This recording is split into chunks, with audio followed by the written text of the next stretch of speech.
Moikka, Sininkeltainen täällä.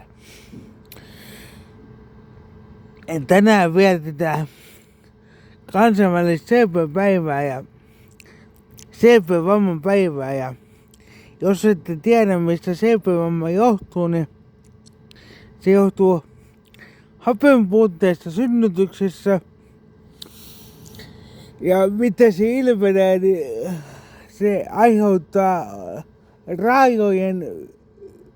rajojen ylijäykkyyttä.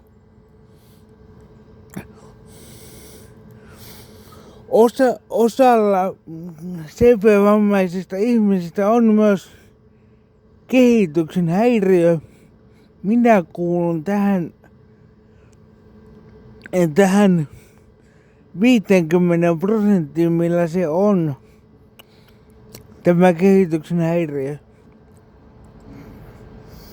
Osalla sitä ei ole, mutta mulla esimerkiksi on.